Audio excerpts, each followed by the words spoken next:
ਸਿੱਖ channel ਦੇਖ ਰਹੇ UK Europe ਅਤੇ ਦੇਸ਼ ਵਿਦੇਸ਼ ਦੀ ਸੰਗਤ ਨੂੰ ਵਾਹਿਗੁਰੂ ਜੀ ਕਾ ਖਾਲਸਾ ਵਾਹਿਗੁਰੂ ਜੀ ਕੀ ਫਤਿਹ। ਮੈਂ ਹਰਿੰਦਰ ਸਿੰਘ ਗਿੱਲ ਤੇ ਪ੍ਰੋਗਰਾਮ ਖਾਸ ਗੱਲਬਾਤ ਲੈ ਕੇ ਮੈਂ ਹਾਜ਼ਰ ਹਾਂ। ਸੋ ਇਸ ਪ੍ਰੋਗਰਾਮ ਦੇ ਵਿੱਚ ਅਸੀਂ ਗੱਲਬਾਤ ਕਰਾਂਗੇ ਅਸੀਮਾਨੰਦ ਦੀ ਹੋਈ ਰਿਹਾਈ ਤੇ ਸਿੱਖਾਂ ਦੀਆਂ ਕਿਉਂ ਨਹੀਂ ਹੋ ਰਹੀਆਂ ਰਿਹਾਈਆਂ ਦੇ ਉੱਤੇ। ਸੋ ਮੇਰੇ ਨਾਲ ਨੇ ਪ੍ਰੋਫੈਸਰ ਬਲਜਿੰਦਰ ਸਿੰਘ ਜੀ ਜਿਹੜੇ ਕਿ ਬੰਦੀ ਸਿੰਘ ਸੰਘਰਸ਼ ਕਮੇਟੀ ਦੇ ਮੈਂਬਰ ਵੀ ਨੇ ਤੇ ਨਾਲ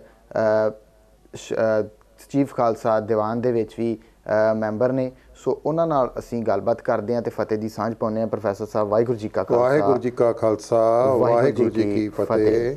ਪ੍ਰੋਫੈਸਰ ਸਾਹਿਬ ਸਭ ਤੋਂ ਪਹਿਲਾਂ ਇਹ ਜਾਣਨਾ ਚਾਹੂੰਗਾ ਕਿ ਜਿਹੜੀ ਅਸੀਮਾਨੰਦ ਦੀ ਰਿਹਾਈ ਹੋਈ ਆ ਉਸ ਨੂੰ ਬਰੀ ਕਰ ਦਿੱਤਾ ਗਿਆ ਆ, ਇਹ ਕਿਵੇਂ ਬਰੀ ਕੀਤਾ ਤੇ ਇਹ ਕਿਹੜੇ ਕੇਸਾਂ ਦੇ ਵਿੱਚ ਇਨਵੋਲਵ ਸੀਗਾ ਤੇ ਕੀ ਕਾਰਨ ਰਿਹਾ ਕਿ ਇੱਕ ਅਜਿਹਾ ਵਿਅਕਤੀ ਜਿਸ ਨੇ ਬੰਬ ਬਲਾਸਟ ਕੀਤੇ ਤੇ ਉਸ ਨੂੰ ਬਰੀ ਕਰ ਦਿੱਤਾ?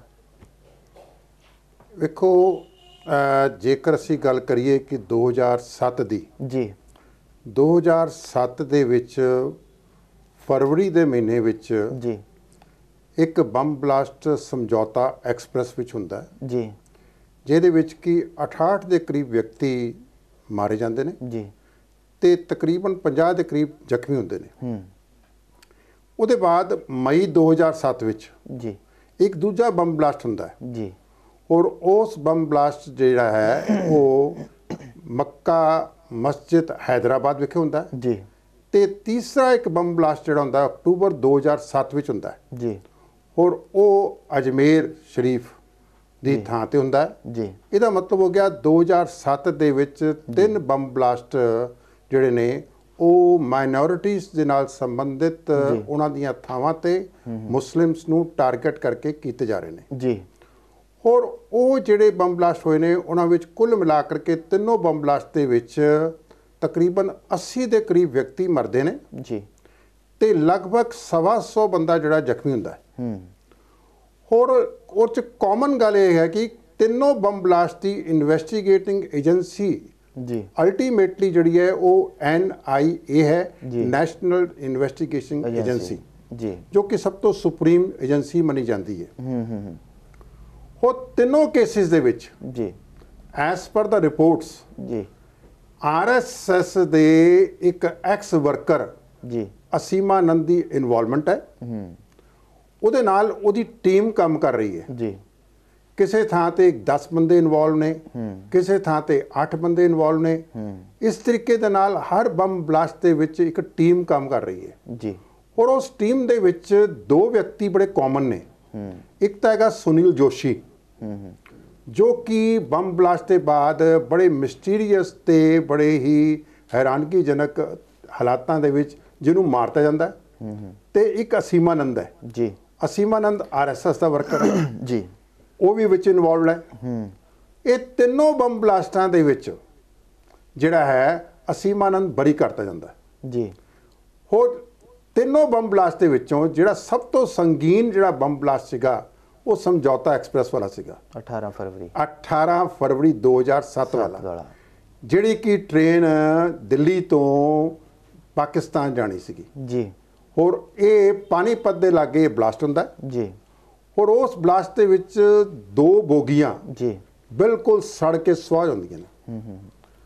ਔਰ ਉਸ ਬਲਾਸਟ ਦੇ ਵਿੱਚ ਕੁੱਲ ਮਿਲਾ ਕਰਕੇ 8 ਐਕਿਊਜ਼ ਨਾਮਜ਼ਦ ਹੁੰਦੇ ਨੇ ਜੀ। 8 ਐਕਿਊਜ਼ ਦੇ ਵਿੱਚੋਂ ਇੱਕ ਜਿਹੜਾ ਐਕਿਊਜ਼ਡ ਹੈ ਉਹ ਤਾਂ ਮਰ ਚੁੱਕਿਆ ਜਿਵੇਂ ਤੁਹਾਨੂੰ ਦੱਸਿਆ ਜੀ ਤੇ 3 ਐਕਿਊਜ਼ ਜਿਹੜੇ ਨੇ 3 ਦੋਸ਼ੀ ਜਿਹੜੇ ਨੇ ਔਨ ਰਨ ਨੇ, ਭਾਵ ਕਹਿਣ ਦਾ ਅਜੇ ਤੱਕ ਨਹੀਂ ਫੜੇ ਗਏ ਜੀ। ਜਿਹੜੇ ਬਾਕੀ 4 ਬਚ ਗਏ ਅਸੀਮਾਨੰਦ ਤੇ ਨਾਲ ਉਹਦੇ 3 ਸਾਥੀ ਹੋਰ ਜੀ, ਉਹਨਾਂ ਨੂੰ ਮਾਰਚ 2019 ਦੇ ਵਿੱਚ ਜਿਹੜਾ ਵਰਡਿਕਟ ਆਇਆ ਹੈ ਉਸ ਵਰਡਿਕਟ ਦੇ ਰਾਹੀਂ ਉਸ ਨੂੰ ਬਿਲਕੁਲ ਟੋਟਲੀ ਬਰੀ ਕਰਤਾ ਗਿਆ। ਮੈਂ ਮਹਿਸੂਸ ਕਰਦਾ ਕਿ ਜਿਹੜੀਆਂ ਅਖਬਾਰਾਂ ਦੀਆਂ ਰਿਪੋਰਟਾਂ ਨੇ ਜੀ, ਇੰਡੀਅਨ ਐਕਸਪ੍ਰੈਸ ਕਹਿ ਲਓ, ਹਿੰਦੁਸਤਾਨ ਟਾਈਮਸ ਕਹਿ ਲਓ, ਤੇ ਜਿਹੜਾ ਵਰਡਿਕਟ ਆਇਆ ਹੈ ਉਸ ਨੂੰ ਵੇਖਣ ਦੇ ਨਾਲ ਇਹ ਪਤਾ ਲੱਗਦਾ ਹੈ ਕੁੱਲ ਮਿਲਾ ਕਰਕੇ ਇਹਨਾਂ ਨੇ ਇਹ ਬੰਬ ਬਲਾਸਟ ਤਾਂ ਕੀਤੇ ਸੀਗੇ। ਅਸੀਮਾਨੰਦ ਖੁਦ ਕਹਿੰਦਾ ਹੈ, ਐਡਮਿਟ ਕਰਦਾ ਹੈ ਕਿ ਬੰਬ का बदला ਬੰਬ।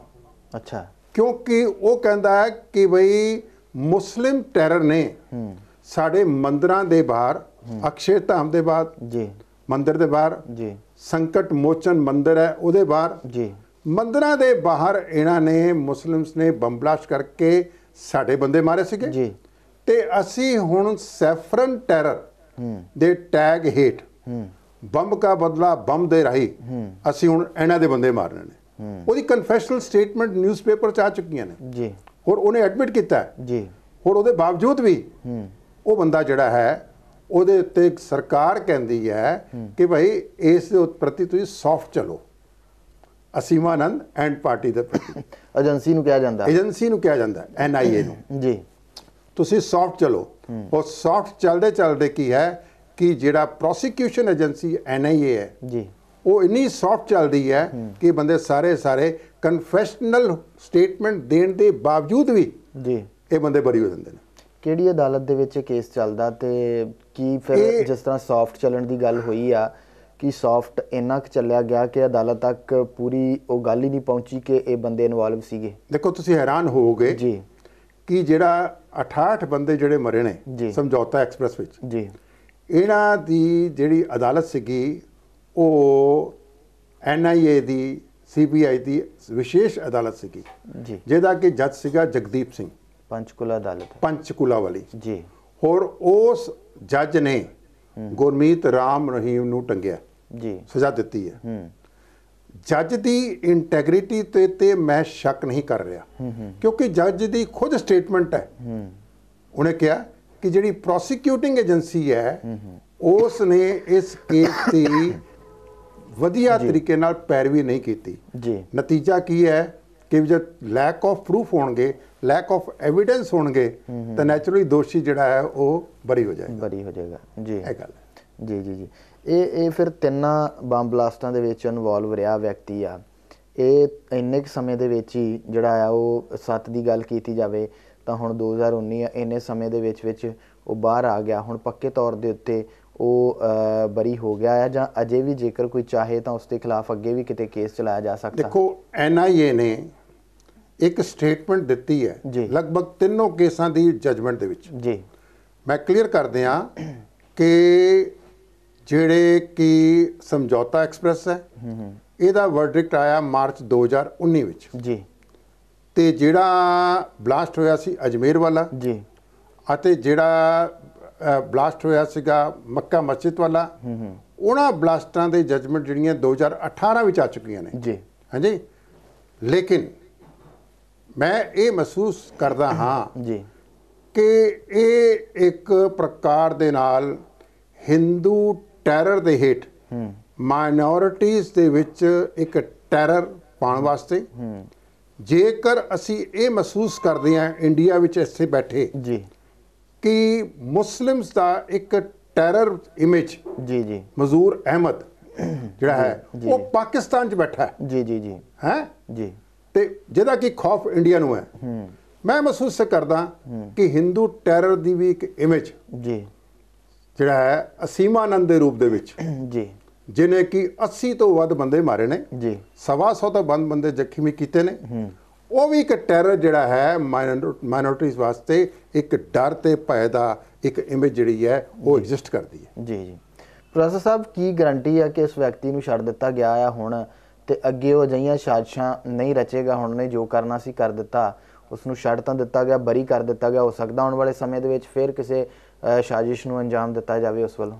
ਦੇਖੋ ਮੈਂ ਮਹਿਸੂਸ ਕਰਦਾ ਕਿ ਬਈ 2007 ਵਿੱਚ ਲਗਾਤਾਰ 3 ਬੰਬ ਬਲਾਸਟ ਹੋ ਰਹੇ ਨੇ ਜੀ ਹੋਰ ਚੋਣਾਂ ਲਾਗੇ ਆ ਗਈਆਂ ਨੇ ਠੀਕ ਹੈ ਚੋਣਾਂ 2019 ਦੀਆਂ ਅਨਾਉਂਸ ਹੋ ਚੁੱਕੀਆਂ ਨੇ ਜੀ ਠੀਕ ਹੈ ਉਹ ਵਿਅਕਤੀ ਜਿਹੜਾ ਹੈ ਉਸ ਨੂੰ ਸਰਕਾਰ ਕਿਧਰੇ ਵੀ ਜਾਂ RSS ਮੈਂ ਵਿਸ਼ੇਸ਼ ਤੌਰ ਤੇ ਕਹਾਂਗਾ ਜੀ ਕਿਉਂਕਿ RSS ਇੱਕ ਉਹ ਜਮਾਤ ਹੈ ਜਿਹਨੂੰ ਕਿ ਇੰਡੀਆ ਆਜ਼ਾਦ ਹਿੰਦੁਸਤਾਨ ਦੇ ਵਿੱਚ 3 ਵਾਰੀ ਬੈਨ ਕੀਤੀ ਜਾ ਚੁੱਕੀ ਹੈ। ਇੱਕ ਵਾਰੀ ਬੈਨ ਹੋਈ ਸੀਗੀ 1947 ਦੇ ਬਾਅਦ ਜੀ ਦੂਸਰੀ ਟਾਈਮ ਬੈਨ ਹੋਈ ਸੀਗੀ ਐਮਰਜੈਂਸੀ ਵੇਲੇ ਤੇ ਤੀਸਰੀ ਵਾਰੀ ਬਾਬਰੀ ਮਸਜਿਦ ਜਦੋਂ ਗਿਰਾਈ ਗਈ ਉਹਦੇ ਬਾਅਦ ਬੈਨ ਕੀਤੀ ਗਈ ਸੀਗੀ ਜੀ ਇਹ RSS ਮਾਈਨੋਰਿਟੀਜ਼ ਵਾਸਤੇ ਇੱਕ ਟੈਰਰ ਹੈ ਠੀਕ ਹੈ ਇਹ ਕਿਸੇ ਵੇਲੇ ਵੀ ਅਸੀਮਾਨੰਦ ਤੇ ਅਸੀਮਾਨੰਦ ਐਂਡ ਪਾਰਟੀ ਨੂੰ ਜੀ ਮਾਈਨੋਰਿਟੀਜ਼ ਦੇ ਖਿਲਾਫ ਇਸਤੇਮਾਲ ਕਰ ਸਕਦੇ ਨੇ। ਇਹ ਖਦਸ਼ਾ ਸਾਨੂੰ ਹਮੇਸ਼ਾ ਹੀ ਬਣਿਆ ਰਹੇਗਾ ਜੀ ਤੇ ਇਹ ਜੋ ਇਹਨਾਂ ਨੇ ਵਰਡਿਕਟ ਦਿੱਤਾ ਹੈ, ਜੀ ਮੈਂ ਮਹਿਸੂਸ ਕਰਦਾ, ਜੀ। ਮੈਂ ਇਸ ਨੂੰ ਜਿਹੜੀਆਂ ਚੋਣਾਂ ਨੇ ਉਹਦੇ ਨਾਲ ਮੈਂ ਲਿੰਕ ਕਰਦਾ ਜੀ ਜੀ ਕਿ ਜਿਹੜੀਆਂ ਚੋਣਾਂ ਆ ਰਹੀਆਂ ਨੇ ਜੀ ਉਸ ਚੋਣਾਂ ਦੇ ਵਿੱਚ ਹਿੰਦੂ ਵੋਟ ਬੈਂਕ ਜਿਹੜਾ ਹਿੰਦੂ ਵੋਟ ਬੈਂਕ ਨੂੰ ਖੁਸ਼ ਕਰਨ ਵਾਸਤੇ ਜੀ 2018 ਵਿੱਚ 2 ਫੈਸਲੇ ਕਰਤੇ। ਜੀ ਹੁਣ 2019 ਦੇ ਵਿੱਚ ਮੇਜਰ ਫੈਸਲਾ ਜਿਹਦੇ ਵਿੱਚ ਕਿ 68 ਬੰਦੇ ਮਰੇ ਸੀਗੇ, ਠੀਕ ਹੈ, ਸਾਰੇ ਮੁਸਲਿਮ ਸੀਗੇ, ਜੀ ਕੁਝ ਉਹ ਤੋਂ 43 44 ਲਾਗੇ ਪਾਕਿਸਤਾਨੀ ਸੀਗੇ। ਜੀ ਇਹ ਇੱਕ ਵਰਡਿਕਟ ਦੇ ਕਰਕੇ ਹਿੰਦੂ ਲੌਬੀ ਨੂੰ, ਹਿੰਦੂ ਵੋਟ ਬੈਂਕ ਨੂੰ ਖੁਸ਼ ਕੀਤਾ ਗਿਆ।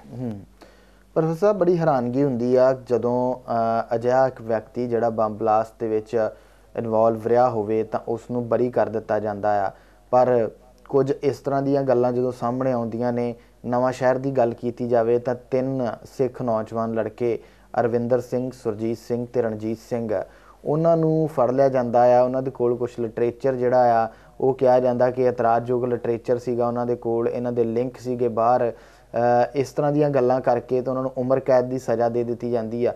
ਤੇ ਇਹ ਵਿਅਕਤੀ ਜਿਹਨੇ ਬੰਬ ਬਲਾਸਟ ਕੀਤੇ ਉਸ ਨੂੰ ਫਾਂਸੀ ਵਰਗੀ ਸਜ਼ਾ ਮਿਲਣ ਦੀ ਬਜਾਏ ਉਮਰ ਕੈਦ ਵੀ ਨਾ ਮਿਲਦਿਆਂ ਹੋਇਆ ਬਰੀ ਕਰ ਦਿੱਤਾ ਜਾਂਦਾ। ਮੈਂ ਮਹਿਸੂਸ ਕਰਦਾ ਜੀ ਕਿ ਜਿਵੇਂ ਤੁਸੀਂ ਸਵਾਲ ਕੀਤਾ ਅਰਵਿੰਦਰ ਸਿੰਘ, ਜੀ ਰਣਜੀਤ ਸਿੰਘ, ਜੀ। ਸੁਰਜੀਤ ਸਿੰਘ, ਜੀ। ਇਹ ਤਿੰਨੋਂ ਨੌਜਵਾਨ ਨੇ 28 29 ਸਾਲ ਦੀ ਉਮਰ ਇਹਨਾਂ ਦੀ। ਜੀ ਹੋਰ ਇਹਨਾਂ ਨੌਜਵਾਨਾਂ ਦੇ ਕੋਲੋਂ ਜਿਹੜਾ ਹੈ ਭਾਈ ਸਾਹਿਬ ਭਾਈ ਰਣਜੀਤ ਸਿੰਘ ਜੀ ਜੋ ਕਿ ਅਖੰਡ ਕੀਰਤਨੀ ਜਥੇ ਦੇ ਬਾਨੀ ਸੀਗੇ, ਜੀ ਉਹਨਾਂ ਦੀਆਂ ਕਿਤਾਬਾਂ ਮਿਲਦੀਆਂ ਨੇ। ਜੀ ਹੋਰ ਇਹਦੇ ਇਲਾਵਾ 13 ਅਪ੍ਰੈਲ 1978 ਦੇ ਵਿੱਚ ਜਿਹੜੇ ਸਿੰਘ ਸ਼ਹੀਦ ਹੋਏ ਸੀਗੇ, ਜੀ ਠੀਕ ਹੈ ਜੀ, ਇੱਥੇ ਜਿਹੜਾ ਅੰਮ੍ਰਿਤਸਰ ਸਾਕਾ ਵਾਪਰਿਆ ਸੀਗਾ, ਜੀ ਉਹਨਾਂ ਦੀ ਫੋਟੋਆਂ ਮਿਲਦੀਆਂ ਨੇ, ਉਹਨਾਂ ਦਾ ਲਿਟਰੇਚਰ ਮਿਲਦਾ ਹੈ। ਜੀ ਆਪਰੇਸ਼ਨ ਬਲੂ ਸਟਾਰ ਦੀਆਂ 15 ਕਿਤਾਬਾਂ ਮਿਲਦੀਆਂ ਨੇ ਜੀ ਵੱਖ-ਵੱਖ ਆਥਰਸ ਦੀਆਂ। ਇਹਦੇ ਇਲਾਵਾ ਸ਼ਹੀਦ ਭਾਈ ਸੁਖਦੇਵ ਸਿੰਘ ਬੱਬਰ ਦੀ ਜੀਵਨੀ ਮਿਲਦੀ ਹੈ, ਜੀ ਉਹਦੀ PDF ਮਿਲਦੀ ਹੈ ਬਣੀ ਹੋਈ, ਜੀ ਤੇ ਕੁਝ ਸ਼ਹੀਦ ਸਿੰਘਾਂ ਦੀਆਂ ਫੋਟੋਆਂ ਮਿਲਦੀਆਂ ਨੇ। ਜੀ ਇਹ ਸਾਰੀਆਂ ਚੀਜ਼ਾਂ ਸਾਡੇ ਸਿੱਖ ਲਿਟਰੇਚਰ ਨਾਲ ਰਿਲੇਟਡ ਨੇ, ਜੀ ਸਾਡੇ ਵਿਰਸੇ ਨਾਲ ਰਿਲੇਟਡ ਨੇ। ਇਹ ਸਾਡਾ ਹਿਸਟਰੀ ਹੈ, ਸਾਡਾ ਇਤਿਹਾਸ ਹੈ। ਜੀ ਹਰ ਸਿੱਖ ਨੂੰ ਇਹ ਇਤਿਹਾਸ ਪੜ੍ਹਨ ਦਾ ਹੱਕ ਹੈ, ਜੀ ਚਾਹੇ ਉਹ ਇੰਟਰਨੈਟ ਤੇ ਪੜ੍ਹੇ, ਜੀ ਚਾਹੇ ਉਹ ਕਿਤਾਬਾਂ ਦੇ ਵਿੱਚ ਪੜ੍ਹੇ। ਉਹ ਜਿੰਨੀਆਂ ਵੀ ਕਿਤਾਬਾਂ ਮਿਲੀਆਂ ਨੇ, ਲਿਟਰੇਚਰ ਮਿਲਿਆ, ਜੀ ਉਹਦੇ ਉੱਤੇ ਕਿਸੇ ਪ੍ਰਕਾਰ ਦਾ ਸਰਕਾਰ ਵੱਲੋਂ ਕੋਈ ਬੈਨ ਨਹੀਂ ਹੈਗਾ, ਕੋਈ ਬੈਨ ਨਹੀਂ ਲੱਗਿਆ ਹੋਇਆ। ਜੀ ਉਹ ਲਿਟਰੇਚਰ ਮਿਲਿਆ ਉਹਨਾਂ ਕੋਲੋਂ, ਕੁਝ ਉਹਨਾਂ ਕੋਲ ਫਲੈਕਸਿਸ ਮਿਲੇ ਨੇ ਜੀ ਜਿਹਦੇ ਉੱਤੇ ਕਿ ਸ਼ਹੀਦ ਸਿੰਘਾਂ ਦੀ ਫੋਟੋਆਂ ਨੇ।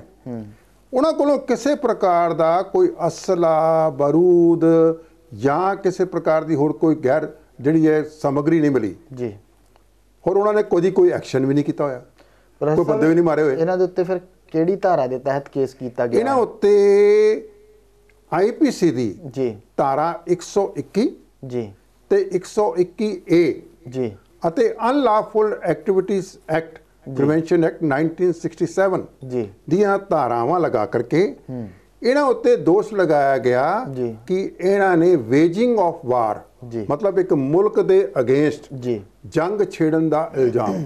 ਜੀ ਬਈ ਸਮਝ ਨਹੀਂ ਆਉਂਦੀ ਗੱਲ ਕਿ ਇੱਕ ਲਿਟਰੇਚਰ ਰੱਖਣ ਨਾਲ ਜੀ ਜੰਗ ਛੇੜਨ ਦਾ ਇਲਜ਼ਾਮ ਤਾਂ ਬਣਦਾ ਹੀ ਨਹੀਂ। ਉਹਨਾਂ ਕੋਲ ਕਿਹੜਾ ਕੋਈ ਅਸਲਾ ਮਿਲਿਆ, ਜੀ ਉਹਨਾਂ ਨੇ ਕਿਹੜੇ ਕੋਈ ਬੰਦੇ ਮਾਰੇ ਨੇ, ਜਾਂ ਉਹਨਾਂ ਨੇ ਕਿਹੜੇ ਧਮਕੀ ਦਿੱਤੀ ਹੋਏ ਕਿਸੇ ਨੂੰ, ਕੋਈ ਫੋਨ ਤੇ ਦਿੱਤੀ ਹੋ, ਕੋਈ ਚਿੱਠੀ ਪਾ ਕੇ ਕੀਤੀ ਹੋਏ, ਕੋਈ ਫੇਸਬੁੱਕ ਤੇ ਧਮਕੀ ਦਿੱਤੀ ਹੋਏ, ਕਿਸੇ ਨੂੰ ਧਮਕੀ ਵੀ ਨਹੀਂ ਦਿੱਤੀ ਇਹਨਾਂ ਨੇ। ਲੇਕਿਨ ਉਹਨਾਂ ਦੇ ਖਿਲਾਫ ਜਿਹੜਾ ਹੈ 121 ਤੇ 121A ਦੀ ਧਾਰਾਵਾਂ ਲਗਾ ਕਰਕੇ ਵੇਜਿੰਗ ਆਫ ਵਾਰ ਦੇ ਦੋਸ਼ ਲਗਾ ਕਰਕੇ ਉਹਨਾਂ ਬੰਦਿਆਂ ਨੂੰ ਉਮਰ ਕੈਦ ਦੀ ਸਜ਼ਾ ਦੇ ਦਿੱਤੀ ਗਈ ਹੈ। ਮੈਂ ਮਹਿਸੂਸ ਕਰਦਾ ਕਿ ਇਹ ਕਾਨੂੰਨ ਦਾ ਇੱਕ ਦੁਰਵਰਤੋਂ ਕਰਕੇ ਉਹਨਾਂ ਵਿਅਕਤੀਆਂ ਨੂੰ, ਕਿਉਂਕਿ ਉਹ ਮਾਈਨੋਰਿਟੀਜ਼ ਨਾਲ ਸੰਬੰਧਿਤ ਨੇ। ਬਿਲਕੁਲ। ਇੱਕ ਪਾਸੇ ਅਸੀਮ ਆਨੰਦ ਹੈ ਜੀ, ਅਸੀਮ ਆਨੰਦ ਜਿਹੜਾ ਹੈ ਉਹ ਇਨਵੋਲਡ ਹੈ, ਉਹ ਕਹਿ ਰਿਹਾ ਬੰਬ ਦਾ ਬਦਲਾ ਬੰਬ ਜੀ, ਹੋਰ ਉਹ ਬੰਦਾ ਇਨਵੋਲਡ ਹੈ। NIA ਵਰਗੀ ਏਜੰਸੀ ਕਹਿ ਰਹੀ ਹੈ। ਦੂਜੇ ਪਾਸੇ NIA ਏਜੰਸੀ ਜਿਹੜੀ ਹੈ ਜਿਨ੍ਹਾਂ ਕੋਲੋਂ ਕੁਝ ਵੀ ਬਰਾਮਦ ਨਹੀਂ ਹੋਇਆ, ਕੋਈ ਹਥਿਆਰ ਬਰਾਮਦ ਨਹੀਂ ਹੋਇਆ, ਕੋਈ RDS ਬਰਾਮਦ ਨਹੀਂ ਹੋਇਆ, ਹੋਰ ਉਹਨਾਂ ਵਿਅਕਤੀਆਂ ਨੂੰ ਉਮਰ ਕੈਦ ਦੀ ਸਜ਼ਾ ਦਿੱਤੀ ਜਾ ਰਹੀ ਹੈ ਜੀ। ਇੱਕ ਬੰਦਾ ਕਹਿੰਦਾ ਕਿ ਅਸੀਂ ਮੰਦਿਰਾਂ ਦੇ ਉੱਤੇ ਜਿਹੜੇ ਬਲਾਸਟ ਹੋਏ ਨੇ ਇਹਨਾਂ ਦਾ ਬਦਲਾ ਲੈਣ ਵਾਸਤੇ ਅਸੀਂ ਇਹ ਸਮਝੌਤਾ ਐਕਸਪ੍ਰੈਸ ਹੈਗੀ ਹੈ, ਅਸੀਂ ਅਜਮੇਰ ਸ਼ਰੀਫ ਹੈਗੀ ਹੈ, ਅਸੀਂ ਜਿਹੜੇ ਬਾਕੀ ਥਾਵਾਂ ਤੇ ਬੰਬ ਬਲਾਸਟ ਕੀਤੇ ਨੇ, ਅਸੀਂ ਬੰਦੇ ਮਾਰੇ ਨੇ, ਠੀਕ ਹੈ। ਲੇਕਿਨ ਜਿਹੜੀ ਐਗਜ਼ੀਕਿਊਟਿੰਗ ਏਜੰਸੀ, ਪ੍ਰੋਸੀਕਿਊਸ਼ਨ ਏਜੰਸੀ ਹੈ NIA, ਉਹ ਪ੍ਰੋਪਰਲੀ ਕੇਸਿਸ ਨੂੰ ਪ੍ਰੋਸੀਕਿਊਟ ਨਹੀਂ ਕਰਦੀ ਜੀ। ਹੋਰ ਇੱਕ ਗਿਣੀ ਮਿਥੀ ਸਾਜ਼ਿਸ਼ ਦੇ ਨਾਲ ਸਟੇਟ ਪਾਵਰ, ਭਾਵ ਕਹਿਣ ਦਾ ਕਿ ਹਿੰਦੂ ਰਾਸ਼ਟਰ ਇੱਕ ਸਟੇਟ ਪਾਵਰ ਜਿਹੜੀ ਹੈ ਇੱਕ ਗਿਣੀ ਮਿਥੀ ਸਾਜ਼ਿਸ਼ ਦੇ ਨਾਲ ਇਹਨਾਂ ਵਿਅਕਤੀਆਂ ਨੂੰ ਬਰੀ ਕਰਦੀ ਹੈ ਜੀ। ਕਿਉਂਕਿ ਵੋਟ ਬੈਂਕ ਨੂੰ ਖੁਸ਼ ਕਰਨਾ ਹੈ ਜੀ ਹਿੰਦੂ ਵੋਟ ਬੈਂਕ ਨੂੰ ਖੁਸ਼ ਕਰਨਾ ਹੈ। ਦੂਜੇ ਬੰਨੇ ਸਿੱਖਾਂ ਨੂੰ ਕ੍ਰਸ਼ ਕਰੋਗੇ ਤਾਂ ਵੀ ਹਿੰਦੂ ਖੁਸ਼ ਹੋਏਗਾ ਜੀ ਹੈ ਬਿਲਕੁਲ ਤਾਂ ਵੀ ਹਿੰਦੂ ਖੁਸ਼ ਹੁੰਦਾ ਹੈ। ਇਸ ਕਰਕੇ ਤੇ ਸਟੇਟ ਪਾਵਰ ਦੇ ਦੋਨੋਂ ਹੱਥਾਂ ਵਿੱਚ ਲੱਡੂ ਨੇ। ਇੱਕ ਪਾਸੇ ਹਿੰਦੂ ਐਕਸਟ੍ਰੀਮਿਸਟ ਨੂੰ ਬਰੀ ਕਰ ਦਿਓ ਜੀ ਠੀਕ ਹੈ ਤੇ ਦੂਜੇ ਬੰਨੇ ਮਾਈਨੋਰਿਟੀਜ਼ ਨੂੰ ਕ੍ਰਸ਼ ਕਰੋ। ਜੀ ਦੋਨੋਂ ਹੱਥਾਂ ਦੇ ਵਿੱਚ ਉਹਨਾਂ ਦੇ ਲੱਡੂ ਨੇ ਤੇ ਉਹਨਾਂ ਨੇ ਵੋਟ ਬੈਂਕ ਜਿਹੜਾ ਆਪਣਾ ਮਜ਼ਬੂਤ ਕਰ ਲਿਆ। ਜੀ ਮੈਂ ਤਾਂ ਇਸ ਤਰੀਕੇ ਨਾਲ ਮਹਿਸੂਸ ਕਰਦਾ। ਜੀ ਜੀ ਬਸ ਸਾਹਿਬ ਜਿਵੇਂ ਇਹ ਨੌਜਵਾਨ ਹੁਣ ਫੜੇ ਗਏ ਇਹਨਾਂ ਨੂੰ ਸਜ਼ਾ ਜਿਹੜੀ ਆ ਉਹ ਹੋ ਗਈ ਆ।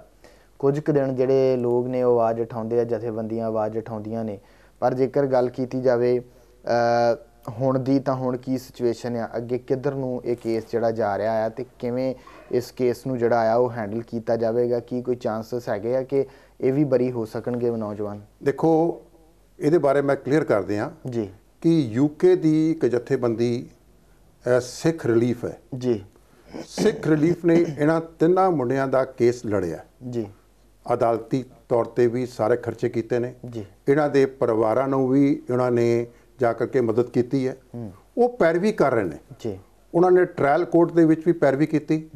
ਹੁਣ ਉਹਨਾਂ ਦੀ 6 ਤਰੀਕ ਨੂੰ ਸ਼ਾਇਦ 6 ਅਪ੍ਰੈਲ ਦੀ ਜੀ ਹਾਈ ਕੋਰਟ ਦੇ ਵਿੱਚ ਉਹਨਾਂ ਦੇ ਨੋਟਿਸ ਕਰਕੇ ਤਰੀਕ ਪਈ ਹੋਈ ਹੈ। ਜੀ ਹੋਰ ਉਹ ਸਿੱਖ ਰਿਲੀਫ ਜਥੇਬੰਦੀ ਜੀ। ਜਿੱਥੇ ਕੀ ਤੱਕ ਸਾਡੀ ਭਾਈ ਜਥੇਦਾਰ ਹਵਾਰਾ ਜੀ ਕਮੇਟੀ ਦਾ ਸਵਾਲ ਹੈ, ਅਸੀਂ ਵੀ ਸਿੱਖ ਰਿਲੀਫ ਨੂੰ ਪੂਰਾ ਸਹਿਯੋਗ ਦੇ ਰਹੇ ਹਾਂ ਤੇ ਅਸੀਂ ਵੀ ਆਪਣੇ ਵਕੀਲ ਕੀਤੇ ਨੇ ਤੇ ਹਾਈ ਕੋਰਟ ਦੇ ਵਿੱਚ ਜਿਹੜਾ ਹੈ ਉਹ ਬੈਂਸ ਸਾਹਿਬ ਜਿਹੜੇ ਵਕੀਲ ਨੇ ਬੜੇ ਉੱਘੇ ਵਕੀਲ ਨੇ ਉਸ ਕੇਸ ਦੀ ਪੈਰਵੀ ਕਰ ਰਹੇ ਨੇ। ਅਸੀਂ ਸਿੱਖ ਰਿਲੀਫ ਦੇ ਨਾਲ ਪੂਰਾ ਸਹਿਯੋਗ ਦੇ ਰਹੇ ਹਾਂ ਤੇ ਸਾਨੂੰ ਉਮੀਦ ਹੈ ਜੀ ਕਿ ਅਸੀਂ ਹਾਈ ਕੋਰਟ ਤੋਂ ਕੋਈ ਨਾ ਕੋਈ ਰਿਲੀਫ ਲਵਾਂਗੇ। ਅਸੀਂ ਪੈਰਵੀ ਕਰਦੇ ਰਵਾਂਗੇ, ਇਨਸਾਫ ਲੈ ਕੇ ਦੇਵਾਂਗੇ। ਜੀ ਜੀ। ਪ੍ਰੋਫੈਸਰ ਸਾਹਿਬ ਬੰਦੀ ਸਿੰਘਾਂ ਦੀ ਰਿਹਾਈ ਦੀ ਗੱਲ ਕੀਤੀ ਹੈ ਤੁਸੀਂ। ਬੰਦੀ ਸਿੰਘਾਂ ਦੀ ਰਿਹਾਈ ਵੀ ਜਿਹੜੀ ਆ ਉਹ ਵੀ ਅਜੇ ਮਸਲਾ ਲਟਕਿਆ ਹੋਇਆ ਆ। ਇੱਕ ਪਾਸੇ ਹਿੰਦੂ ਜਿਹੜੇ ਆ ਜਦੋਂ ਸੱਤਾ ਦੇ ਵਿੱਚ ਆਉਂਦੇ ਆ ਤਾਂ ਆਪਣੇ ਉਹਨਾਂ ਬੰਦਿਆਂ ਨੂੰ ਵੀ ਛਡਵਾ ਲੈਂਦੇ ਜਿਹੜੇ ਬੰਬ ਬਲਾਸਟ ਤੱਕ ਕਰ ਜਾਂਦੇ ਆ, ਪਰ ਅਸੀਂ ਕਿੱਥੇ ਜਿਹੜਾ ਆ ਉਹ ਤੁਹਾਨੂੰ ਲੱਗਦਾ ਆ ਕਿ ਸਿੱਖ ਲੀਡਰਸ਼ਿਪ ਦੇ ਵਿੱਚ ਵੀ ਨਿਗਾਰ ਆਇਆ ਆ ਕਿ ਅਸੀਂ ਉਹ ਆਵਾਜ਼ ਹੀ ਨਹੀਂ ਉੱਥੋਂ ਤੱਕ ਪਹੁੰਚਾਈ ਜਾਂ ਉਹਨਾਂ ਨੂੰ ਛਡਾਉਣ ਦੇ ਵਿੱਚ ਕਾਮਯਾਬ ਨਹੀਂ ਹੋਏ ਜਾਂ ਛਡਾਉਣਾ ਹੀ ਨਹੀਂ ਚਾਹੁੰਦੇ? ਕੀ ਕਾਰਨ ਤੁਸੀਂ ਇਸ ਦੇਖੋ ਮੈਂ ਮਹਿਸੂਸ ਕਰਦਾ, ਦੇਖੋ ਜਿਹੜੇ ਕਿ ਆਪਾਂ ਨਵਾਂ ਸ਼ਹਿਰ ਦੇ 3 ਮੁੰਡਿਆਂ ਦੀ ਗੱਲ ਕੀਤੀ ਹੈ ਜੀ, ਮੈਂ ਤੁਹਾਡੇ ਚੈਨਲ ਦੇ ਰਾਹੀਂ ਇਹ ਦੱਸਣਾ ਚਾਹਾਂਗਾ ਜੀ ਕਿ ਇਹਨਾਂ ਨੌਜਵਾਨਾਂ ਦੇ ਉੱਤੇ ਜਿਹੜਾ ਕੇਸ ਪਿਆ ਸੀਗਾ ਜੀ ਉਹ ਬਾਦਲ ਸਰਕਾਰ ਦੇ ਵੇਲੇ ਕੇਸ ਪਿਆ ਸੀਗਾ ਜੀ। ਬਾਦਲ ਨੇ ਇਹ ਝੂਠਾ ਕੇਸ ਇਹਨਾਂ ਤੇ ਪਾਇਆ ਸੀਗਾ ਜੀ ਉਹ 2016 ਦੀ ਗੱਲ ਹੈ ਜੀ, ਜਿਸ ਵੇਲੇ ਇਹਨਾਂ ਨੌਜਵਾਨਾਂ ਤੇ ਕੇਸ ਪਿਆ ਸੀਗਾ ਜੀ। ਸਾਡੀ ਬਦਕਿਸਮਤੀ ਹੈ ਕਿ ਗ੍ਰੰਥ ਤੇ ਪੰਥ ਦੇ ਨਾਂ ਤੇ ਵੋਟਾਂ ਲੈ ਕਰਕੇ ਜੀ ਜਿਹੜੇ ਸਾਡੇ ਅਕਾਲੀ ਆਗੂ ਅੱਗੇ ਆਉਂਦੇ ਨੇ, ਸਰਕਾਰਾਂ ਬਣਾਉਂਦੇ ਨੇ, ਜੀ ਉਹ ਸਾਡੇ ਨਾਲ ਵਫਾਦਾਰ ਨਹੀਂ ਹੈਗੇ। ਸਾਡੇ ਨੌਜਵਾਨਾਂ ਨਾਲ ਜਿਹੜੇ ਜੇਲ੍ਹ 'ਚ ਬੰਦੀ ਸਿੰਘ ਨੇ ਇਹਨਾਂ ਨਾਲ ਇਹ ਬਿਲਕੁਲ ਵਫਾਦਾਰ ਨਹੀਂ ਹੈਗੇ। ਇਹਨਾਂ ਨੇ ਆਪਣੀ ਸਰਕਾਰ ਦੇ ਦੌਰਾਨ 10 ਸਾਲਾਂ ਦੇ ਵਿੱਚ ਕੋਈ ਵੀ ਬੰਦੀ ਸਿੰਘ ਜਿਹੜਾ ਨਾ ਕਿਸੇ ਤਰੀਕੇ ਨਾਲ ਰਿਹਾ ਨਹੀਂ ਕਰਾਇਆ। ਪ੍ਰੋਫੈਸਰ ਜਿਹੜੇ ਆ ਲੰਮੇ ਸਮੇਂ ਤੋਂ ਜੇਲ੍ਹਾਂ ਦੇ ਵਿੱਚ ਉਮਰ ਕੈਦ ਦੀ ਸਜ਼ਾ ਜਿੰਨੀ ਹੁੰਦੀ ਉਹ ਤੋਂ ਵੱਧ ਕੱਟ ਚੁੱਕੇ ਆ। ਮੈਂ ਬੇਨਤੀ ਕਰਾਂ ਕਿ ਜਿਹੜੇ ਬੰਦੀ ਸਿੰਘ ਇਸ ਵੇਲੇ 21 ਦੇ ਕਰੀਬ ਐਸੇ ਬੰਦੀ ਸਿੰਘ ਨੇ ਪੰਜਾਬ ਤੇ ਪੰਜਾਬ ਤੋਂ ਬਾਹਰਲੀਆਂ ਜੇਲ੍ਹਾਂ ਦੇ ਵਿੱਚ ਜਿਨ੍ਹਾਂ ਨੇ ਆਪਣੀਆਂ ਸਜ਼ਾਵਾਂ ਪੂਰੀਆਂ ਕਰ ਲਈਆਂ ਨੇ। ਹੋਰ ਸਜ਼ਾਵਾਂ ਪੂਰੀਆਂ ਕਰਨ ਦੇ ਬਾਅਦ ਵੀ ਉਹਨਾਂ ਨੂੰ ਜਿਹੜਾ ਹੈ ਹੁਣ ਤੱਕ ਰਿਹਾਈ ਨਹੀਂ ਕੀਤੀ ਗਈ। ਅਸੀਂ ਇਸ ਸੰਬੰਧ ਦੇ ਵਿੱਚ ਲੀਗਲ ਆਪਸ਼ਨਸ ਵੀ ਯੂਜ਼ ਕਰ ਰਹੇ ਹਾਂ ਤੇ ਨਾਲ ਦੇ ਨਾਲ ਅਸੀਂ ਰੋਸ ਮੁਜ਼ਾਹਰੇ ਵੀ ਕੀਤੇ ਨੇ। ਮੈਂ ਮਹਿਸੂਸ ਕਰਦਾ ਕਿ ਜਿਹੜਾ 6 ਮਹੀਨੇ ਤੋਂ ਵੱਧ ਸਮਾਂ ਬਰਗਾੜੀ ਦੇ ਵਿਖੇ ਜਿਹੜੇ ਅਸੀਂ ਬੈਠੇ ਸੀਗੇ, ਕੌਮ ਸਾਰੀ ਬੈਠ ਕੇ ਸੀਗੀ, ਧਿਆਨ ਸਿੰਘ ਮੰਡ ਦੀ ਅਗਵਾਈ ਵਿੱਚ ਸਾਰੇ ਬੈਠੇ ਸੀਗੇ, ਲੇਕਿਨ ਉਸ ਵੇਲੇ ਅਗਰ ਇਹ ਬਰਗਾੜੀ ਮੋਰਚਾ ਨਾ ਚੁੱਕਿਆ ਜਾਂਦਾ 9 ਦਸੰਬਰ 2018 ਨੂੰ ਅਜੇ ਕੁਝ ਦਿਨ ਹੋਰ ਚੱਲ ਪੈਂਦੇ ਤੇ ਅੱਜ ਲੋਕ ਸਭਾ ਦੀ ਚੋਣਾਂ ਵੇਲੇ ਕੇਂਦਰ ਸਰਕਾਰ ਦੀ ਮਜਬੂਰੀ ਬਣ ਜਾਣੀ ਸੀਗੀ ਤੇ ਸਟੇਟ ਗਵਰਨਮੈਂਟ ਦੀ ਮਜਬੂਰੀ ਬਣ ਜਾਣੀ ਸੀਗੀ। ਸਾਡੇ ਬੰਦੀ ਸਿੰਘ ਕਾਫੀ ਹੱਦ ਤੱਕ ਰਿਹਾ ਹੋ ਜਾਣੇ ਸੀ। ਲੇਕਿਨ ਇਹ ਸਾਡੇ ਲੀਡਰਾਂ ਦੀ ਨਲਾਇਕੀ ਮੈਂ ਕਹਾਂਗਾ, ਦੂਰ ਅੰਦੇਸ਼ੀ ਦੀ ਘਾਟ ਮੈਂ ਕਹਾਂਗਾ। ਉਹਨਾਂ ਦੇ ਕੋਲ ਜਿਹੜੇ ਸੱਤਾ 'ਚ ਬੈਠੇ ਨੇ ਕੇਂਦਰ ਵਿੱਚ, ਉਹਨਾਂ ਕੋਲ ਦੂਰ ਅੰਦੇਸ਼ੀ ਵੀ ਹੈ, ਉਹਨਾਂ ਕੋਲ ਕਮਿਟਮੈਂਟ ਵੀ ਹੈ ਔਰ ਆਪਣੇ ਬੰਦਿਆਂ ਦੇ ਪ੍ਰਤੀ ਉਹ ਸਿੰਸੀਅਰ ਵੀ ਨੇ। ਉਹ ਅਸੀਮਾਨੰਦ ਨੂੰ ਬਰੀ ਵੀ ਕਰਾ ਗਏ ਤੇ ਸਾਡੇ ਜਿਹੜੇ ਨੇ ਇਹ ਪਤਾ ਨਹੀਂ ਕਿਹੜੀਆਂ ਸਾਂਝਾਂ ਪਾ ਕੇ ਬੈਠੇ ਨੇ। ਇਹ ਨਾ ਪੰਜਾਬ ਨਾਲ ਵਫਾਦਾਰ ਨੇ, ਇਹ ਨਾ ਪੰਥ ਨਾਲ ਵਫਾਦਾਰ ਨੇ, ਇਹ ਨਾ ਗ੍ਰੰਥ ਨਾਲ ਵਫਾਦਾਰ ਨੇ। ਇਹਨਾਂ ਨੇ ਬੰਦੀ ਸਿੰਘਾਂ ਦੀ ਰਿਹਾਈ ਜਿਹੜੀ ਹੈ, ਮੈਨੂੰ ਲੱਗਦਾ ਹੈ ਕਿ ਸਾਨੂੰ ਸਿੱਖ ਕੌਮ ਜਦ ਤੱਕ ਅਸੀਂ ਇਕੱਠੇ ਨਹੀਂ ਹੋਵਾਂਗੇ, ਸਾਡੇ ਬੰਦੀ ਸਿੰਘ ਜਿਹੜੇ ਨੇ ਉਹ ਰਿਹਾ ਨਹੀਂ ਹੋਣਗੇ। ਐਸੇ ਬੰਦੀ ਸਿੰਘ ਨੇ ਕਿ ਜਿਹਨਾਂ ਨੇ ਕਿ 29 ਸਾਲ 30 ਸਾਲ ਤੱਕ ਦੀ ਸਜ਼ਾ ਜਿਹੜੀ ਹੈ ਕਰ ਲਈ ਹੈ, ਉਹ ਜਦ ਕਿ ਉਹਨਾਂ ਨੂੰ 14 ਸਾਲ ਦੀ ਬਣਦੀ ਸੀਗੀ। ਅੱਜ ਉਹਨਾਂ ਨੇ ਡਬਲ ਤੋਂ ਵੱਧ ਉਹਨਾਂ ਨੇ ਸਜ਼ਾਵਾਂ ਜਿਹੜੀਆਂ ਨੇ ਜੇਲ੍ਹ ਦੇ ਵਿੱਚ ਕੱਟੀਆਂ ਨੇ, ਔਰ ਉਹਨਾਂ ਦੀ ਰਿਹਾਈ ਜਿਹੜੀ ਹੈ ਸਾਡੇ ਵਾਸਤੇ ਬੜਾ ਵੱਡਾ ਚਿੰਤਾ ਦਾ ਵਿਸ਼ਾ ਹੈ। ਉਹ ਸਾਡੇ ਵਾਸਤੇ ਟੌਪ ਪ੍ਰਾਇੋਰਟੀ ਹੈ। ਜੀ ਪ੍ਰੋਫੈਸਰ ਸਾਹਿਬ, ਤੁਸੀਂ ਧਰਨੇ ਦਿੱਤੇ ਆ, ਹੁਣ ਜੇਲ੍ਹਾਂ ਦੇ ਅੱਗੇ ਜਾ ਕੇ ਸਰਕਾਰ ਤੇ ਦਬਾਅ ਬਣਾਉਣ ਦੀ ਕੋਸ਼ਿਸ਼ ਕੀਤੀ ਆ ਕਿ ਕੋਈ ਆਉਣ ਵਾਲੇ ਸਮੇਂ ਦੇ ਵਿੱਚ ਕੋਈ ਗੱਲ ਚੱਲ ਰਹੀ ਸਰਕਾਰ ਨਾਲ, ਜਾਂ ਕੁਛ ਇਸ ਤਰ੍ਹਾਂ ਹੋ ਸਕਦਾ ਸਰਕਾਰ ਗੱਲ ਕਰ ਸਕਦੀ ਆ, ਜਾਂ ਕੀ ਹੋ ਸਕਦਾ ਹੈ ਕਿ ਜਿਹੜੇ ਬੰਦੀ ਸਿੰਘ ਆ ਉਹ ਜਿਹੜੇ ਬਹੁਤ ਲੰਮਾ ਸਮਾਂ ਜਿਨ੍ਹਾਂ ਨੇ ਉਮਰ ਕੈਦ ਤੋਂ ਵੀ ਵੱਧ ਸਜ਼ਾ ਜਿਹੜੀ ਆ ਉਹ ਕੱਟ ਚੁੱਕੇ ਆ, ਉਹਨਾਂ ਦੇ ਵਿੱਚੋਂ ਕੁਝ ਇੱਕ ਜਿਹੜੇ ਆ ਉਹ ਰਿਹਾ ਹੋਣ, ਆਪਣੇ ਘਰਾਂ ਦੇ ਵਿੱਚ ਆਉਣ, ਕਿਉਂਕਿ ਉਹ ਜਿਸ ਸਮੇਂ ਜੇਲ੍ਹ ਦੇ ਵਿੱਚ ਗਏ ਸੀ ਉਦੋਂ ਜਵਾਨ ਸੀਗੇ, ਇਸ ਵੇਲੇ ਉਹ ਬਜ਼ੁਰਗ ਹੋ ਚੁੱਕੇ ਆ। ਦੇਖੋ, ਜਿੱਥੇ ਤੱਕ ਅਸੀਂ ਅੰਮ੍ਰਿਤਸਰ ਦੀ ਫਤਿਹਪੁਰ ਜੇਲ੍ਹ ਦੇ ਬਾਹਰ ਧਰਨਾ ਦਿੱਤਾ ਭਾਈ ਜਗਤਾਰ ਸਿੰਘ ਜੀ ਹਵਾਰਾ ਸਿੰਘ ਸਾਹਿਬ ਦੇ ਨਿਰਦੇਸ਼ਾਂ ਤੇ, ਉਹਦੇ ਬਾਅਦ ਅਸੀਂ ਬੁੜੈਲ ਜੇਲ੍ਹ ਦੇ ਬਾਹਰ ਦਿੱਤਾ, ਨਾਭੇ ਜੇਲ੍ਹ ਦੇ ਬਾਹਰ ਅਸੀਂ ਧਰਨਾ ਦਿੱਤਾ, ਤੇ ਹੁਣ ਅਸੀਂ ਆਪਣਾ ਅਗਲਾ ਪ੍ਰੋਗਰਾਮ 30 ਤਰੀਕ ਨੂੰ ਸਾਡੀ ਮੀਟਿੰਗ ਹੈ 5 ਮੈਂਬਰੀ ਕਮੇਟੀ ਦੀ ਅਤੇ ਨਾਲ ਬਾਕੀ ਜਥੇਬੰਦੀਆਂ ਦੀ ਚੰਡੀਗੜ੍ਹ ਵਿਖੇ ਮੀਟਿੰਗ ਹੈਗੀ ਹੈ। ਉਹਦੇ ਬਾਅਦ ਅਸੀਂ ਆਪਣਾ next course of action decide ਕਰਾਂਗੇ ਤੇ ਸਾਨੂੰ ਪੂਰੀ ਆਸ ਹੈ ਕਿ ਅਸੀਂ ਸਰਕਾਰ ਦੇ ਉੱਤੇ ਦਬਾਅ ਬਣਾਉਣ ਦੇ ਵਿੱਚ ਕਾਮਯਾਬ ਹੋਵਾਂਗੇ। ਅੱਜ ਦੀ ਡੇਟ ਤੱਕ ਸਾਡੇ ਇਹਨਾਂ ਧਰਨਿਆਂ ਕਰਕੇ ਸਰਕਾਰ ਨੇ ਸਾਨੂੰ ਕਿਸੇ ਵੀ ਤਰੀਕੇ ਨਾਲ ਅਪਰੋਚ ਨਹੀਂ ਕੀਤਾ, ਲੇਕਿਨ ਅਸੀਂ ਇਸ ਗੱਲ ਤੋਂ ਨਿਰਾਸ਼ ਨਹੀਂ ਹੈਗੇ। ਸਾਡੇ ਹੌਸਲੇ ਬੁਲੰਦ ਨੇ। ਅਸੀਂ ਆਪਣੀ ਸੰਘਰਸ਼ ਨੂੰ ਲੈ ਕੇ ਅੱਗੇ ਚੱਲਾਂਗੇ, ਸਿੱਖ ਸੰਗਤਾਂ ਦੇ ਸਹਿਯੋਗ ਨਾਲ ਚੱਲਾਂਗੇ ਤੇ ਅਸੀਂ ਇਹ 'ਚ ਕਾਮਯਾਬ ਜ਼ਰੂਰ ਹੋਵਾਂਗੇ। ਜੀ ਪ੍ਰੋਫੈਸਰ ਸਾਹਿਬ, ਹਮੇਸ਼ਾ ਇਹ ਗੱਲ ਦੇਖੀ ਜਾਂਦੀ ਜਦੋਂ ਇਲੈਕਸ਼ਨ ਆਉਂਦੀ ਹੈ ਨੇੜੇ, ਉਦੋਂ ਲੀਡਰ ਕਈ ਤਰ੍ਹਾਂ ਦੇ ਵਾਅਦੇ ਕਰਦੇ ਆ। ਹੁਣ ਚਾਹੇ ਜਿਸ ਨੂੰ ਵੀ ਮਰਜ਼ੀ ਪੁੱਛ ਲਿਆ ਜਾਵੇ, ਉਹ ਇਹ ਗੱਲ ਕਹੇਗਾ ਕਿ ਹਾਂ ਅਸੀਂ ਯਤਨ ਕਰਾਂਗੇ ਬੰਦੀ ਸਿੰਘਾਂ ਦੀ ਰਿਹਾਈ ਲਈ, ਪਰ ਜਦੋਂ ਜਿਹੜੀ ਸੱਤਾ ਹਾਸਲ ਹੋ ਜਾਂਦੀ ਹੈ ਉਸ ਤੋਂ ਬਾਅਦ ਦੇ ਵਿੱਚ ਵਾਅਦੇ ਜਿਹੜੇ ਆ ਉਹ ਵਫਾ ਨਹੀਂ ਹੁੰਦੇ। ਕੀ ਕਾਰਨ ਸਮਝਦੇ ਜੇ, ਤੇ ਕੀ ਪਿੱਛੇ ਉਣਤਾਈਆਂ ਜਿਹੜੀਆਂ ਉਹ ਰਹੀਆਂ ਨੇ ਹੁਣ ਤੱਕ? ਮੇਰੇ ਖਿਆਲ ਮੁਤਾਬਕ ਜੀ ਹੁਣ ਤੱਕ ਤਾਂ ਨਾ ਅਸੀਂ ਜੇਕਰ ਨਰਿੰਦਰ ਮੋਦੀ ਪ੍ਰਾਈਮ ਮਿਨਿਸਟਰ ਜੁਮਲਿਆਂ ਵਿੱਚ ਮਾਹਿਰ ਹੈ ਨਾ, ਤੇ ਸਾਡੀ ਸਿੱਖ ਲੀਡਰ ਵੀ ਜਿਹੜੀ ਹੈ ਨਾ ਉਹ ਪ੍ਰੋਮਿਸਿਸ ਕਰਕੇ ਉਹਨਾਂ ਪ੍ਰੋਮਿਸਿਸ ਤੋਂ ਭੱਜਣ ਦੇ ਵਿੱਚ ਵੀ ਮਾਹਿਰ ਹੈਗੀ। ਠੀਕ ਹੈ। ਜਦ ਕਿ ਮੈਂ ਯਾਦ ਕਰਾਵਾਂ ਬਰਗਾੜੀ ਮੋਰਚੇ ਦੇ ਵੇਲੇ ਇਹ ਕਿਹਾ ਗਿਆ ਸੀਗਾ ਇਹ ਆਰ ਪਾਰ ਦੀ ਲੜਾਈ ਹੈ। ਬਿਲਕੁਲ ਇਹ ਕਿਹਾ ਗਿਆ ਸੀਗਾ ਕਿ ਇੱਥੋਂ ਮੇਰੀ ਲਾਸ਼ ਜਾਏਗੀ, ਮੈਂ ਨਹੀਂ ਜਾਵਾਂਗਾ ਇੱਥੋਂ ਜਦ ਤੱਕ ਬੰਦੀ ਸਿੰਘ ਕੱਲੇ ਕੱਲੇ ਘਰ ਨਹੀਂ ਪਹੁੰਚਣਗੇ। ਆਪਾਂ ਹੁਣ ਦੇਖੀਏ ਕਿ ਇਹ ਗੱਲ ਹੋ ਗਈ? ਇਹ ਗੱਲ ਤਾਂ ਹੋਈ ਨਹੀਂ। ਬੰਦੀ ਸਿੰਘ ਦਾ ਉੱਥੇ ਦੇ ਉੱਥੇ ਬੈਠੇ ਨੇ ਵਿਚਾਰੇ। ਠੀਕ ਹੈ। ਉਹਨਾਂ ਦੀਆਂ ਪਰੋਲਾਂ ਪਹਿਲਾਂ ਵੀ ਸੀਗੀਆਂ। ਜਿੱਥੇ ਤੱਕ ਖਹਿੜਾ ਸਾਹਿਬ ਦਾ ਸਵਾਲ ਹੈ, ਖਹਿੜਾ ਸਾਹਿਬ ਉਸ ਤੋਂ ਪਹਿਲਾਂ ਹੀ ਕਰਨਾਟਕਾ ਤੋਂ ਅੰਮ੍ਰਿਤਸਰ ਆ ਚੁੱਕੇ ਸੀਗੇ। ਸੋ ਬਰਗਾੜੀ ਮੋਰਚੇ ਨੇ ਬੰਦੀ ਸਿੰਘਾਂ ਦੀ ਰਿਹਾਈ ਦੇ ਸੰਬੰਧ ਦੇ ਵਿੱਚ ਕਿਸੇ ਵੀ ਪ੍ਰਕਾਰ ਦੀ ਕੋਈ ਪ੍ਰਾਪਤੀ ਨਹੀਂ ਹੈਗੀ। ਸਾਨੂੰ ਆਉਣ ਵਾਲੀਆਂ ਲੋਕ ਸਭਾ ਚੋਣਾਂ ਦੇ ਵਿੱਚ ਪੰਜਾਬ ਦੇ ਲੋਕਾਂ ਨੂੰ ਇਹ ਵੇਖਣਾ ਪਏਗਾ ਕਿ ਇਹ ਗ੍ਰੰਥ ਤੇ ਪੰਥ ਦੀ ਤੇ ਕੌਮੀ ਮੁੱਦਿਆਂ ਦੀ ਰਖਵਾਲੀ ਕਰਨ ਵਾਲੇ ਉਮੀਦਵਾਰ ਕਿਹੜੇ ਨੇ ਔਰ ਕਿਸ ਪਾਰਟੀ ਨਾਲ ਸੰਬੰਧਿਤ ਨੇ। ਇਹ ਬੜਾ ਚਿੰਤਨ ਦਾ ਸਮਾਂ ਹੈ, ਬਹੁਤ ਸੋਚ ਸਮਝ ਕੇ ਵੋਟਾਂ ਪਾਉਣ ਦਾ ਸਮਾਂ ਹੈ। ਜੀ ਅੰਤ ਦੇ ਉੱਤੇ ਪ੍ਰੋਫੈਸਰ ਸਾਹਿਬ, ਦੇਸ਼ ਵਿਦੇਸ਼ ਦੀਆਂ ਸੰਗਤਾਂ ਜਿਹੜੀਆਂ ਉਹ ਤੁਹਾਨੂੰ ਦੇਖ ਰਹੀਆਂ ਨੇ, ਉਹਨਾਂ ਨੂੰ ਕੀ ਕਹਿਣਾ ਚਾਹੋਗੇ? ਕਿਸ ਤਰ੍ਹਾਂ ਦਾ ਸਹਿਯੋਗ ਤੁਸੀਂ ਚਾਹੁੰਦੇ ਹੋ ਆਪਣੀ ਕਮੇਟੀ ਵਾਸਤੇ ਵੀ?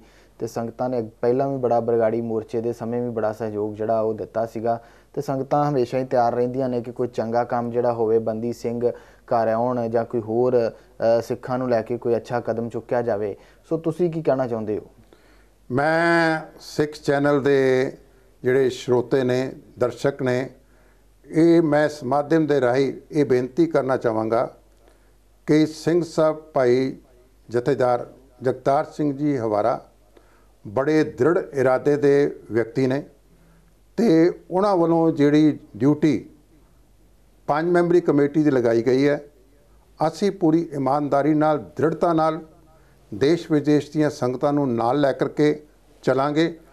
ਇੱਕ ਗੱਲ ਮੈਂ ਸਪਸ਼ਟ ਕਰ ਦਿਆਂ ਕਿ ਬਰਗਾੜੀ ਮੋਰਚੇ ਨੇ ਜਿੱਥੇ ਸਾਡੀਆਂ ਮੰਗਾਂ ਨੂੰ ਨਾ ਪੂਰਾ ਕਰਨ ਦੇ ਵਿੱਚ ਇੱਕ ਨਾਕਾਮਯਾਬੀ ਵਿਖਾਈ ਹੈ, ਉੱਥੇ ਨਾਲ ਦੇ ਨਾਲ ਇੱਕ ਬਹੁਤ ਵੱਡਾ ਨੁਕਸਾਨ ਹੋ ਗਿਆ, ਉਹ ਹੈਗਾ ਹੈ ਭਰੋਸੇ ਦਾ ਕਤਲ ਹੋਇਆ, ਵਿਸ਼ਵਾਸ ਦਾ ਕਤਲ ਹੋਇਆ ਹੈ।